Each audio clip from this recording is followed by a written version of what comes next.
We're back with some more everlasting summer. Last episode, some things happened and all that kind of good stuff. You know, and now we're in a dream. I had a weird dream about a strawberry race. I was running about with my last ounces of strength, trying to escape huge berries that were chasing me. My hands were failing me and I could barely see anything because of the sweat covering my face.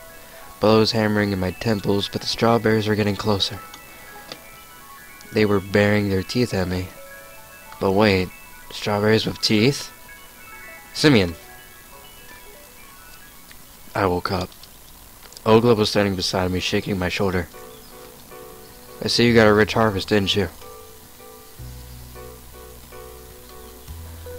Well, thanks to the girl's help. Okay, that's not all. Seriously, I was just anticipating the lovely rest I was about to have. Do you even know what these strawberries are for? Not a clue. One honest confession. We'll make a cake out of them. I see. Well, that makes sense. To honor the miraculous rescue of Shirk. And it's all thanks to you. It was clear that getting the strawberries was the last thing left to do. And why? Please tell me. If I am such a hero, why do I have to organize a celebration in my name all by myself? Well, I guess. So, I have an important task for you. We are missing yeast, flour, and sugar. I need it all in the canteen before dinner. And those will make the cake can't deal with on their own somehow? I asked pitifully. Of course they can't. All of them are busy. And you are the only one in the whole camp who does nothing. Well, you asshole. While her words were partly true, it doesn't make it any easier for me now. Moreover, those words felt like a bullet to my head. So write it down. You'll get yeast in the infirmary, flour in the library, and sugar in the clubhouse. Wait, I have no time, I'm in a hurry. Good luck. She smiled slyly and left. Of course there are a lot of strange things in the camp, but... yeast in the infirmary? Okay, I can deal with that, but... flour in the library? And sugar? No, it's beyond my comprehension. I spat on the floor. I don't want to, and I will not believe this. Tell me you're just putting my leg here. I would not be surprised if a crowd of fat green trolls would appear here right now beside me, with every one of them feeling obligated to laugh at me. So maybe to hell with this cake? I weighed my options for some time. No, if such a major plan of Ogla's fell through, I'd be in for a world of hurt. And it would complicate both my life in the camp and my search for answers, which I've stopped for quite a while. Seems I have no choice. Okay, well, infirmary first. Let's get that yeast. I feel like I visited the infirmary too often recently. But what can I do? That's how things can pan out. I sighed and knocked on the door. Come in. The nurse said with a trace of a sing-song accent. Good afternoon. Ogla has sent me here to get some... I hesitated slightly. Yeast. Ah, sure. She gave me a broad smile. It's just that I don't have any. Pioneer. How so? She said that, well, I had some, but now there's none left. I didn't even bother asking why she had in the first place. Well, don't you worry. You can have some aspirin, for example. What? That could be some use to me, actually.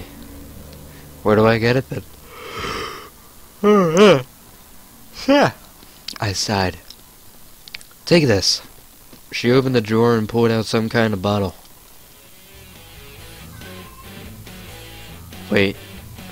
Was well-known brand of cheap beer in USSR. She gave me beer?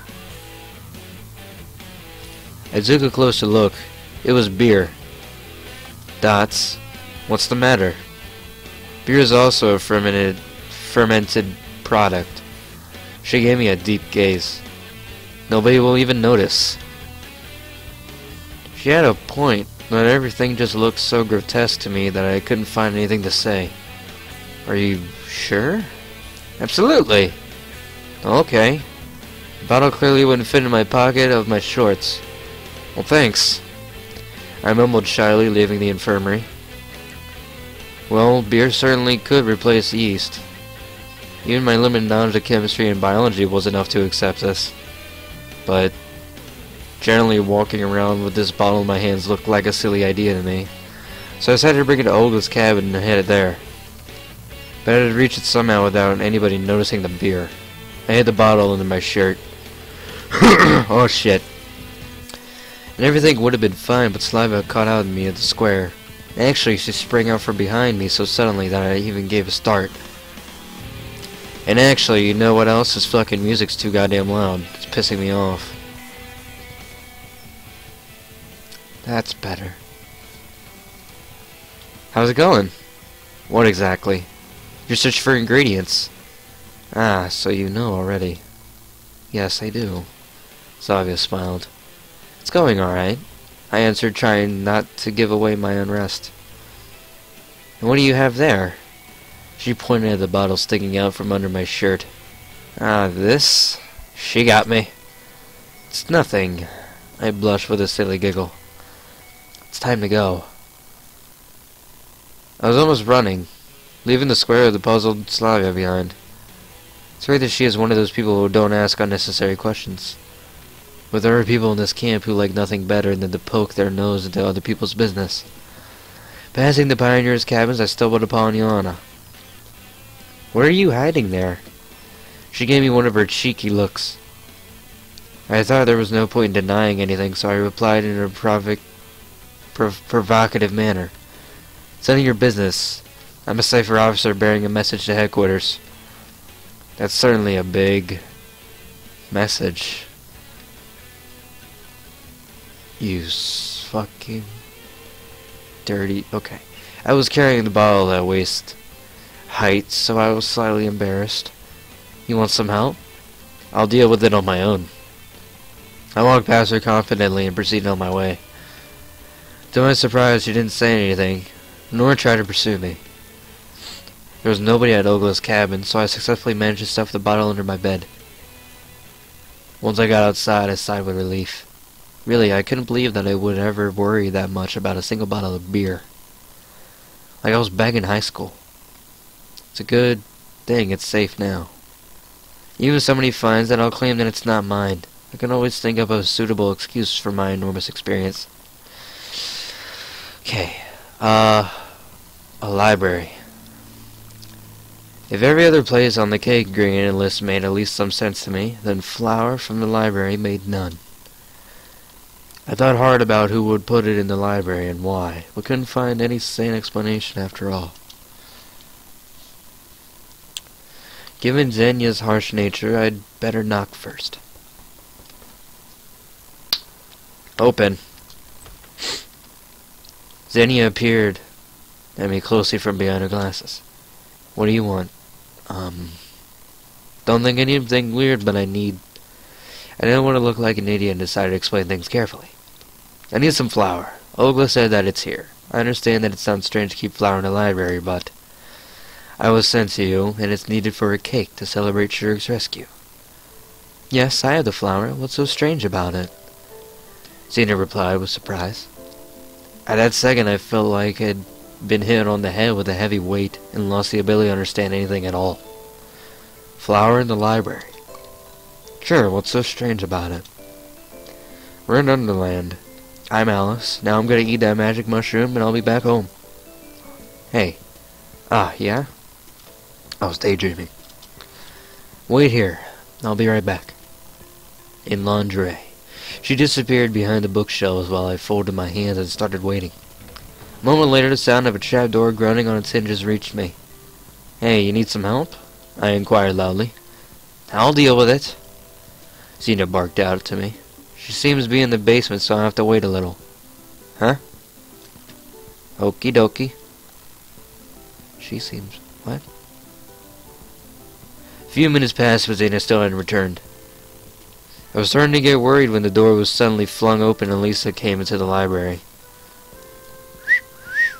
She looked surprised to seeing me here. What are you doing here? Am I not allowed to be here? She said rudely to her. I said rudely. Lisa was clearly a bit overwhelmed. What do I care? She snorted and headed to Xenia's table. And why are you here then? Lisa measured me with her eyes carefully. It almost opened the mouth to say something, but then seemed to change her mind and turned away, hiding her hands behind her back. Returning a book? I blurted the first thing off the top of my head. It's none of your business. She replied with a hint of hesitation. What book is it? Lisa was silent. Oh, come on, let me see it. I wonder what Miss High Voltage Cape YA reads. It's none of your business. Her voice was even less confident. Okay, I don't insist or anything.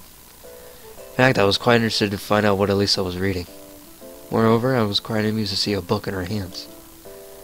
TV, movies, or a computer, if one were available here, all these things seemed to be much more appropriate entertainment for a girl like her. But she had a book instead.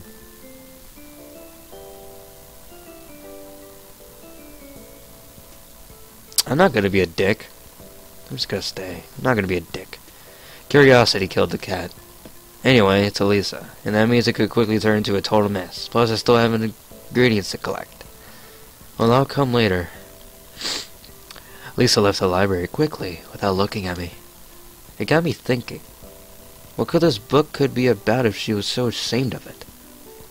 And ashamed of Lisa is something extraordinary by itself. But Elisa is ashamed about a book? But what's the point in guessing now? There's no way to find anything out. Finally, Xenia's deep groan rang out, reaching each and every corner of the library. Grab it! Passed by the bookshelves behind the perspiring librarian, sitting near the trapdoor leading to the basement with a small sack next to her. Well, they might have some sort of storehouse down there. Thanks. I took the sack and left the library. Thank goodness it wasn't too heavy, so I carried it down to Ola's cabin without too much effort. Clubhouse. Here we go. Feels like I've gone through more things today than all the previous days combined. Not exactly. This approaching the clubhouse, I'd even forgot to think about how awkward it must be to look for sugar there.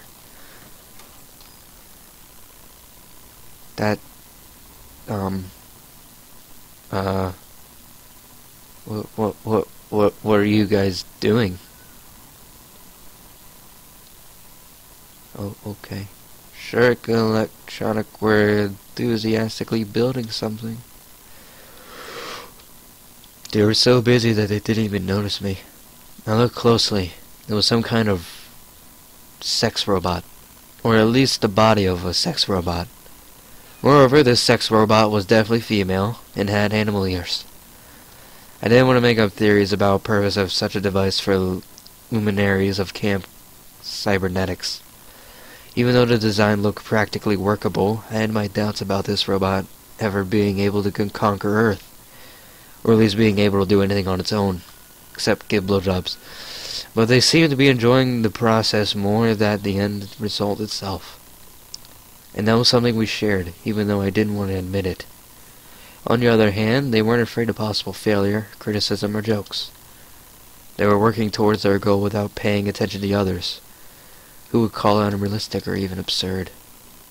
Oh, looks like I'm truly comparing them to the luminaries of the sciences. Hey guys, I greeted them uncertainly. Oh, Simeon, come in. We're always glad to see you. Not really glad to see you. I was actually already inside. You know, sorry for what happened yesterday. Oh, you remember? I barely remember anything, but... Okay. Well, never mind. It's okay. And what brings you to our humble abode?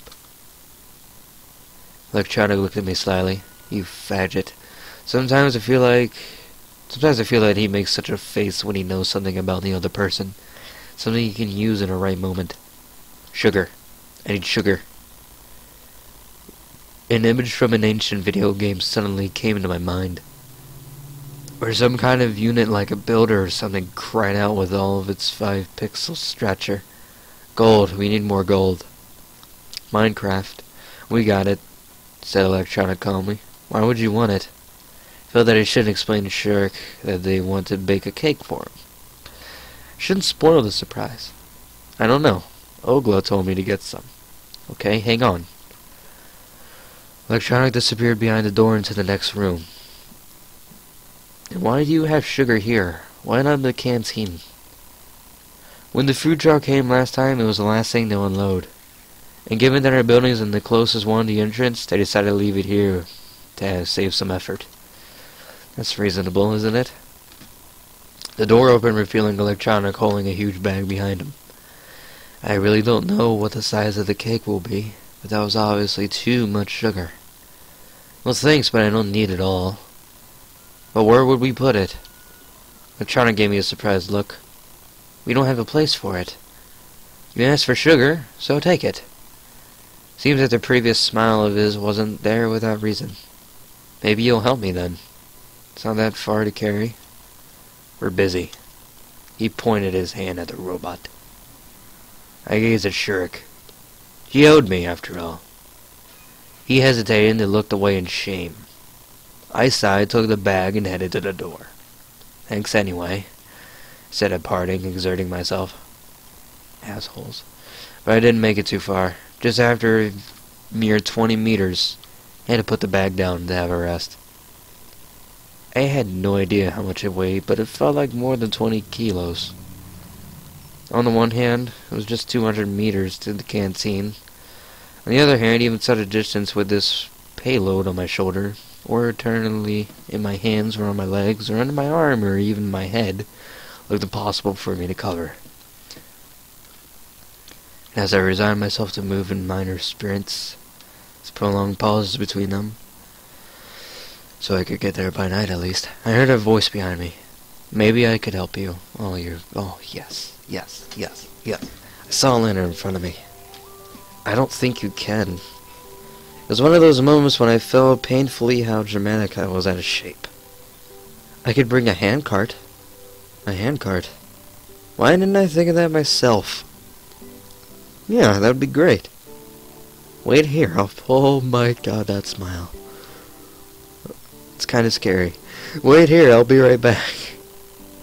She smiled and ran in the direction of the square. What would I do without her? It's cool that Lena isn't always that shy and can take the initiative sometimes. I started to think. She seemed quite unusual now, with no trace of shyness on her face and actually the complete opposite, smiles and confidence. The offer to help wasn't something extraordinary by itself, but getting it from Lena. A few minutes later, she came back with a smallish handcart with a bag down on it. Thanks! Don't mention it. She blushed and looked down. Oh, the Lena we all know is back. So I'll go then. Yeah, see ya. Thank you again, shouted after her. Sometimes I feel like there are two different people living inside of Lena. But the second one? Confident, happy, and sometimes even bold, only appears when she talks to me. Or am I making things up again? I thought that it would be better if I get all the ingredients at once. So I headed to Olga's cabin with a handcart. Somebody's chugging the beer. Finally, it seems that everything had been collected.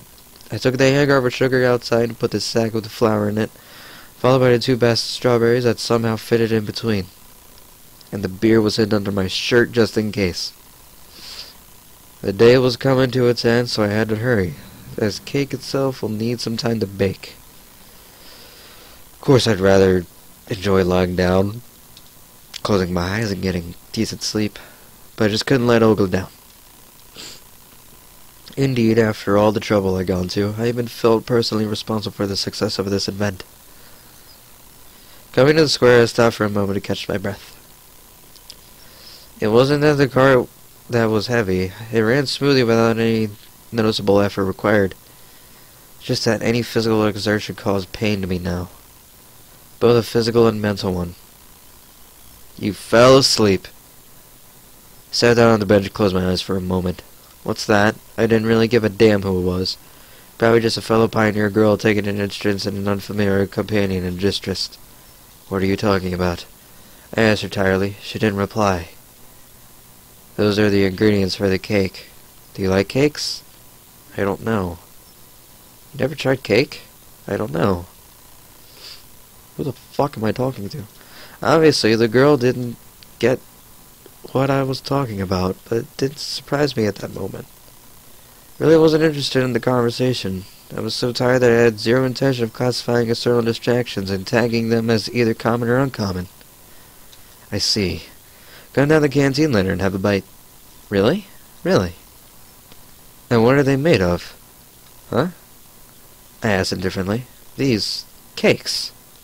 Well, some flour, some sugar, various fillings. Now that's a strange question. Doesn't she know what cakes are made of? And you have it all here? Yeah, sort of. Sugar? And sugar. Could you lend me a little? What for? Thought I was over the top. Sun gust of wind made me grab the card instantly and open my eyes. However, nobody was here. Am I daydreaming? I noticed, though, Sugar Shack was untied and a small heap of it had poured out. Could it be that she was scared by the wind and ran away? Having fixed the sack, I got up from the bench and continued on my challenging strawberry way. There wasn't a single person near the canteen. No wonder. Dinner was still in half an hour away. I brought the hand cart to the rear exit and handed the foodstuffs to the camp cook. She must have already been told what to do with them. And she gave me such an unpleasant look. I'm not sure how long it takes to bake a cake, but it seems she had to hurry. I just wanted to relax for the remaining time up until dinner. You are lazy as hell. In short, I was so tired that I just sat on the steps and waited. My eyes closed themselves. I guess I got so tired throughout the day that I didn't even notice how someone came up to me until they patted me on the shoulder.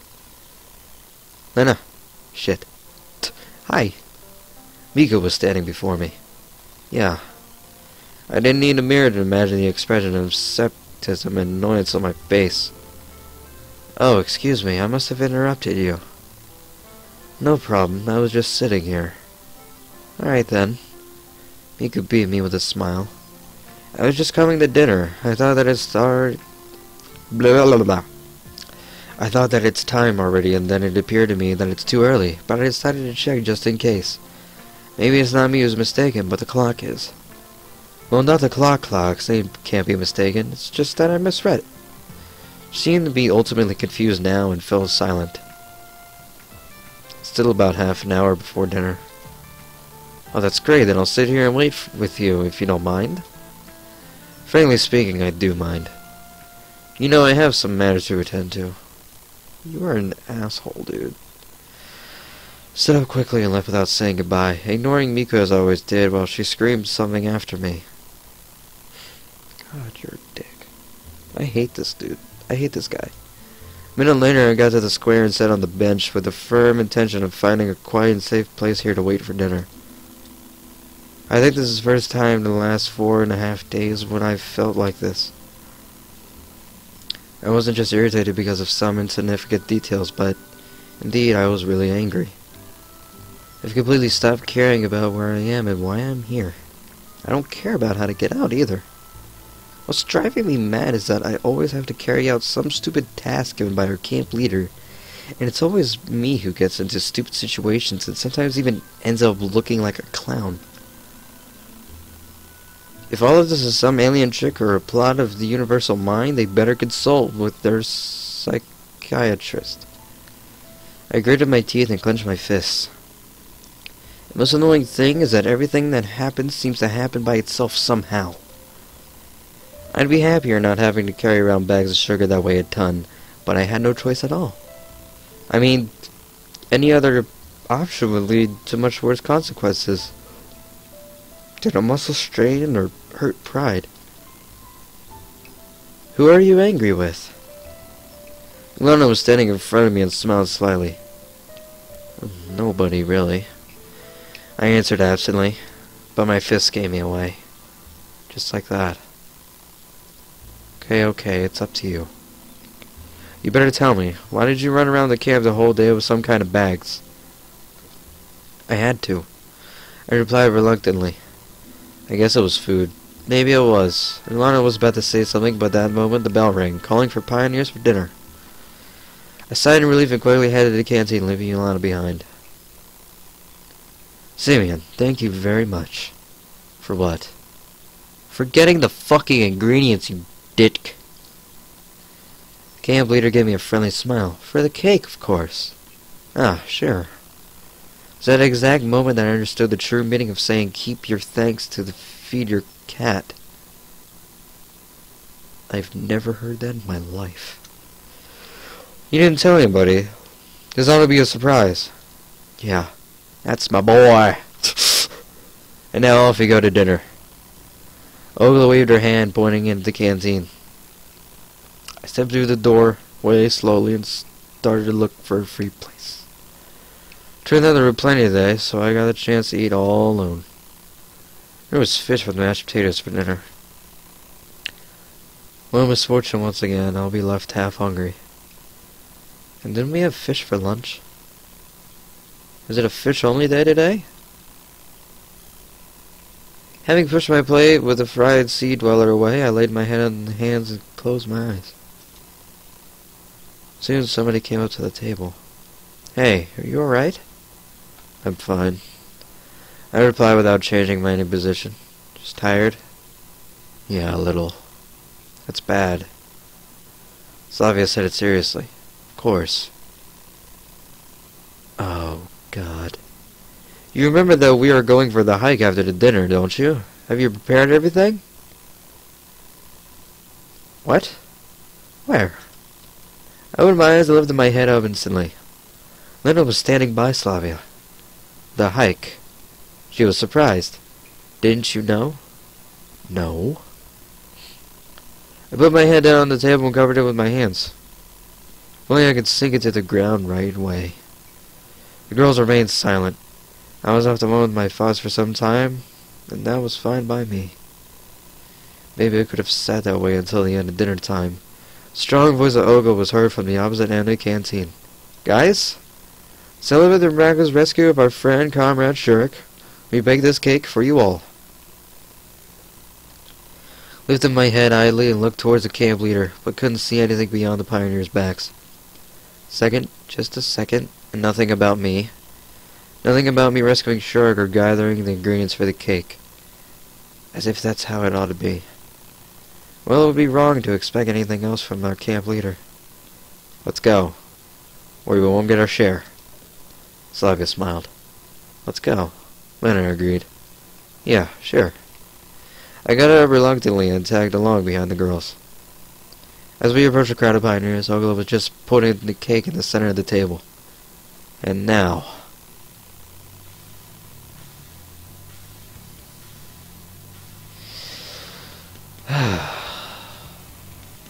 Awesome. The camp leader was unable to finish as Iana rushed out from the pioneer crowd and dived into the cake. She managed to nibble at it a few times before she was pulled away. She was kicking and screaming. I stared blankly from the outside of all this drama. Lisa smiling, Lena picking up some cream with her finger, all the furious pioneers around. I felt completely out of place here. Thought that if I closed my eyes now and opened them again, here I am, back to the safety of my apartment in front of a computer. Not happening. I blinked, but nothing changed. Only the noise and the confusion became sharper. Ilana, that's the limit. I just... Well, in fact, behaving like this is a bit over the top even for her. Shurik broke into the conversation. Or is it a court-martial? Please, Ogla. Since the cake is celebrating my return, it's no big deal. You're a dick. He hesitated. It doesn't matter.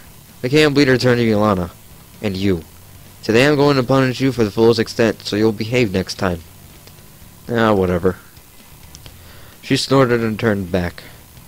You won't be going on a hike with us tonight. As if I wanted to. I was more than willing to switch places with Yana and skip the hike instead of her, but who knew? If I had have guessed beforehand, I'd have been the first one to go berserk and smash the damn cake. After a couple minutes of confusion, the pioneers started to disperse. You have to get ready too. There will be a lineup at the square in half an hour. I looked straight into the eyes of the camp leader, trying to express my attitude non-verbally, but it seems that I failed. Don't be late. Nana was sitting at the table when I approached her on my way to exit. So why'd you do it? She looked very upset. She had a right to be, so I wanted to. Ilana replied abruptly. So you're happy now? Of course I am. And you, good luck with the hiking. She smiled mischievously, sprang up and ran out of the canteen. Well, a little bit of luck wouldn't hurt. Walk and you shall reach. It was exactly this proverb that kept whirling in my head all the way down to the camp leader's cabin. Somehow I just couldn't manage to argue, to pretend that I'm sick, or to just skip it without a reason. The events of this day taught me submissiveness, although sometimes whatever was happening made no sense to me. As I walked in, I had a thought. Well, in fact, how should I get ready? Clothes? I only have an overcoat and a pair of jeans. Anyway, I forgot to ask whether it's going to be an overnight hike or not. Couldn't think of anything better, so I grabbed his sweater that I had on me when I arrived into camp. The night might be fairly chilly, and shuffled slowly off to the square. All in the camp was already there, although it was about 10 minutes before that time Ogler had designated. Settled down near the edge and waited patiently. Night was falling. If viewed from the outside, what a fairly comical picture we would make. Crowd of pioneers, lined up on their sheer habit, like they were waiting a silent command from the bronze agenda. And all this happening in the scarlet rays of the sunset. And there he is, waving his hand and screaming, attack, or roaring soldiers with red neckerchiefs charged into battle against some ghostly enemy. But O showed him and started to talk instead of Jenda. Seems everybody is here. Great. I was so tired today that I couldn't even think about anything.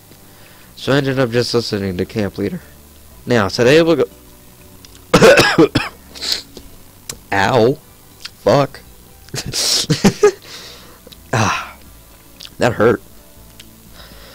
It is essential for every pioneer to be able to come and rescue his comrade, to offer a helping hand in the hour of need, saving them from a hopeless situation. We have to learn to do all these things together. A whisper that ran through the pioneer crowd suggested that most probably this truly epic expedition would end in a clearing in the forest, several hundred feet away from the square. Somehow I thought so too. We'll walk in pairs. So if you haven't chosen a partner for yourself yet, now is the right time to do so. Pioneers quickly caught on the idea and started to match in pairs. It looked like I was the only one without a pioneer. Savia was enthusiastic discussing something with Ogla. Lena was with Miku. Fuck! Lakshadok was, of course, a shirk. Damn it! I wanted Lena! Well, it might be not a bad idea to go alone after all. Semyon? Voice of the camp leader pulled me out of my thoughts. I went up to her reluctantly. See that you haven't found a partner. Seems like it. Then you'll join Xenia. She is alone too. I don't see why not. I was struck with that special kind of despair that only a true loner can experience. So it appears that I'm left with a prickly librarian that I wouldn't risk spending a couple hours with, even if I was paid for it. Although we both seem to be in the same boat now. Excuse me. I slowly approached Xenia. Well, I guess we'll be going them together. Wow, what the hell just happened to my tongue? I guess we'll be going together. She looked up at me. Don't even think that I'm glad. Alright, said Xenia seriously. Why on earth should you feel glad? I asked naively. Never mind. It'd be much better if you just shut up. Couldn't get any better than this. She turned her back on me and followed the other pioneers. I still haven't seen any special reason to walk in pairs.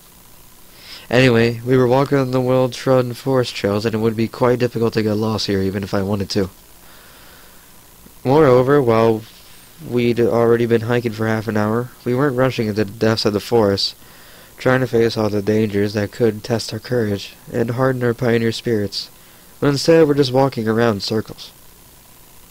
However, if we take into account that Ogla was our chief, this hike could be compared to Hobbit's march from the Shire to Mordor. Just as Enya insisted, I was following her at a distance and silent. The librarian seemed to be perfectly okay with it. Hey, don't you know when we'll reach our destination? Our what? The place where we'll settle down and set up camp. The whole point of this hike isn't to set up a camp, but the hiking itself. You don't get it. Yeah, it seems that I didn't understand a thing about hiking. I guess you're right, but still. I don't know. She replied shortly and quickened her pace. I caught up with her and asked, "Listen, why are you always so..." I was about to say mean, but stopped short. I haven't done anything bad to you, and I'm not going to. She glared at me in surprise. Always so? What? Well, unsociable, kind of. Or is it something about me? Oh, cut that stupidity out already. As you wish. I decided not to start a conversation with her for the rest of the hike. Dots. Last, Ogla decided to end this word toll. It's time to halt. The place chosen turned out to be a quite large glade with a few tree trunks laid in a half circle to make an improvised arbor, with the remains of a campfire in the middle. Obviously, such hikes are a tradition at the camp. I was sent to gather firewood together with the other boys. It didn't take long because there were a lot of branches and logs of various sizes lying around. Eventually, Olga lit the fire using some old newspapers. I was eager to know what was written there, but couldn't discern anything about other than Soviet symbols. That was creepy. Oh my god, it's cops. Oh no. Pioneers took their places on the fallen log benches and started to talk about things. Seems that the final goal of this event had been achieved. The only things missing were a pot of fish soup, aluminum cups of vodka, and a guitar. Actually, isn't everybody like a little bit sober? But I wouldn't be surprised if this would appear somehow. What are you thinking about? Savia sat next to me. Oh, nothing special. Just enjoying the hike. Bullshit. Yeah, sarcastically. You don't look too happy. Well, I'm not about to jump for joy. Sorry about that. Okay, I won't disturb you. God, I'm an idiot.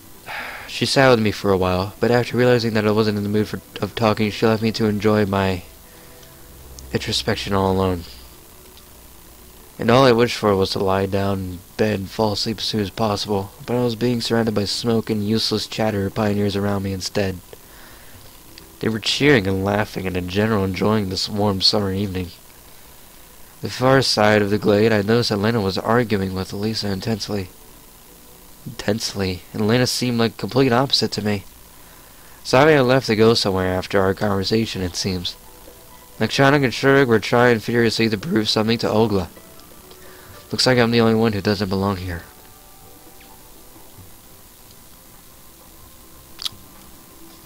Let's try to find out what they're arguing about. Yeah. Lena doesn't argue. On the other hand,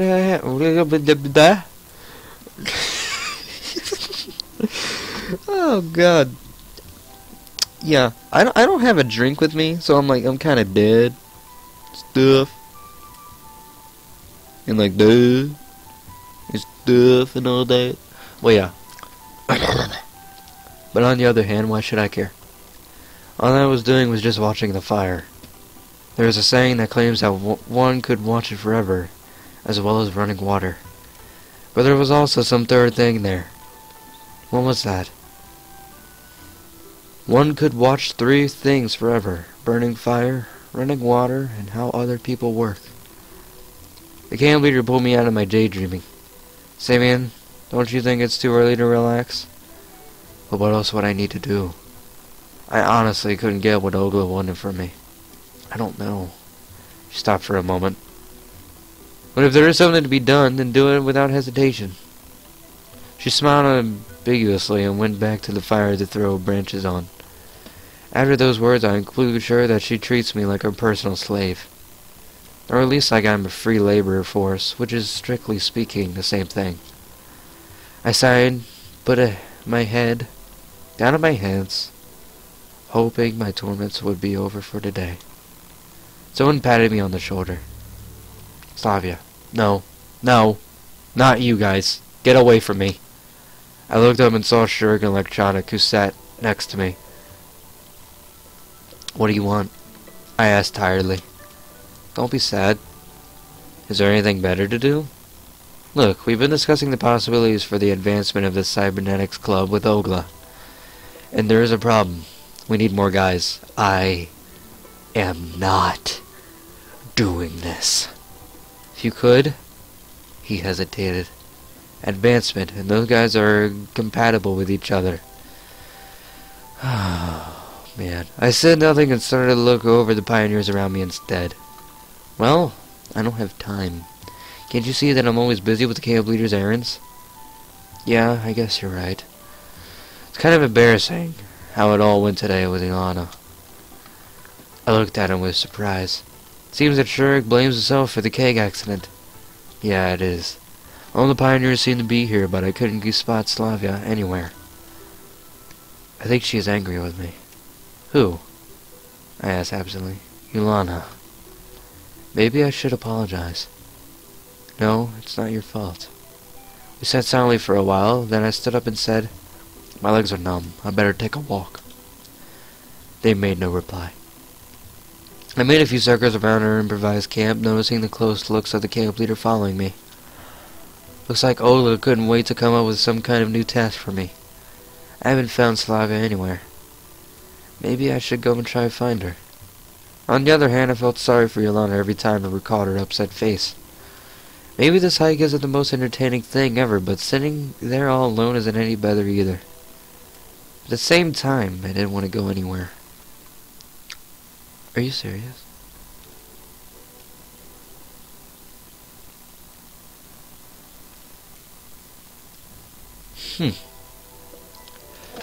Well, I shouldn't really leave here.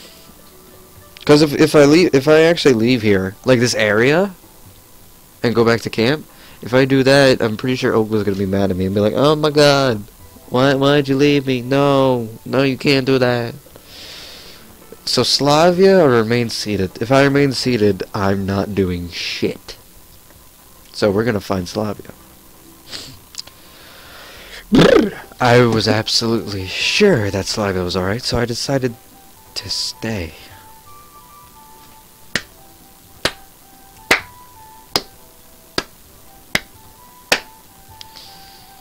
I guess that's enough for me today. I sat in my previous place and waited for the end to hike patiently, almost physically able to feel the looks of the camp leader aimed at me. At last she stood up and declared, "And now let's play CITES." The fuck? I had nothing against the game itself, but it was obvious that the hike will take longer because of it. Pioneers sat around the fire. I noticed Lena and Lisa, who took their places on a trunk opposite of me. Seems that everything is alright.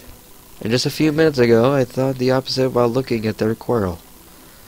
But anything is possible. I'd really like to know what they were talking about, but it's impossible now, and I could feel tiredness growing in me more and more. My mind was completely blank. To be precise, my head was so heavy that there was no place in it for ideas to unfold. While in my better times, my brain appeared to be a wide highway with millions of thoughts running by, chasing one another and causing major crashes. Now it was more like a footpath lost in the woods, which is used rarely and only in exceptional cases. Slavia didn't come back. Maybe she had something to do. Once again, there's no way to find out now. If you actually would have fucking, like, stood up and looked for her, instead of being a lazy asshole, and if you would actually, like, go over to Lena and Elisa and find out what the fuck they were arguing about, instead of being a lazy asshole. This guy's pissing me off more and more. Okay. Okay, let's start. Moscow. Pioneers started to name cities. Oh, cities. Okay. Finally, it was my turn. I tried to listen closely to catch the first letter of the city I'll have to use. I can't even pronounce that. Arkhangelsk. We played several rounds. Each new city name made it harder to remember everything that was mentioned before. My attention was dissipating, and I was already lost in all these capitals, megalopolis, villages, and urban settlements. Samian, it's your turn. Olga brought me back to reality. Oh, excuse me, what was the last one? You're daydreaming again. It was it's fuck it. Okay, then I'll say London. Already used. Well then. It got me thinking. There were tons of cities in the world starting with L, but it was hard to remember even one of them now. Liverpool. Already there. Los Angeles. Ah, finally. What? She gave me a scornful look when the game went on. I could hardly bear to think of another city starting with L, but fortunately it was the last round. Okay, that's enough for today. It's already late. Time to go back. I sighed with relief. On our way back, we walked as if we liked, without joining in pairs. What about Slavia? Night descended upon a camp. A perfectly regular and normal night. It was one of those nights when dark skies, stars, and even crescent moon don't cause any special feelings, and the chirpings of crickets, songs of the night birds seem more like routine work noises than nocturnal chorus. Dots. In a few minutes, all the pioneers were lining up in the square. It was quite late already, and fatigue took its toll, so our lineup wasn't perfectly aligned. It looked to me more like a line of Vikings after a successful After a successful battle where the warriors were happy and smiling, anticipating their return to their families rather than thinking about maintaining correct formation. But someone else could possibly see a completely defeated troop or a bunch of survivors who have to march to their homeland with the last of their strength. Thanks, everyone. Now go to sleep. It's late already.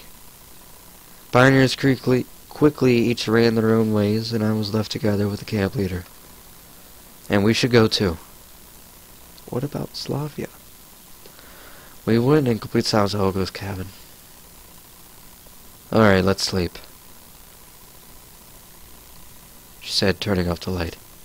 I was tossing and turning for quite a while, recalling all the events today. On the one hand, I was overcome with fatigue. On the other hand, I couldn't shake the feeling that I'd forgotten something done, something wrong, said something wrong. Fucking Slavia! And this feeling of incompleteness was tormenting me. It was about 2 a.m. All bad things would end sooner or later. Or at least would take a break. Slavia! I fell asleep. Slavia. Day 6. This game's lasting a long while. I like it. Alright. Actually, yeah. We're gonna end the episode about right there. That's pretty much all the time I have for. So, thank you guys for watching. And, oh yeah. Little quick update on my World of Warcraft video. I got my looms. I did that. I also leveled a bit to 7. Because last episode, I did say I was going to get 6. But World of Warcraft shut it down on me. So I was like, well, shit. I'll just get 6 whenever. And then I got carried away and went 7. So yeah, that happened. And I actually have some stuff to talk about in the next episode. Like new things Blizzard's thinking about. It's kind of crazy. It's a big thing. But anyways, thank you for watching, and I will upload next time I can of this everlasting summer. Toodles.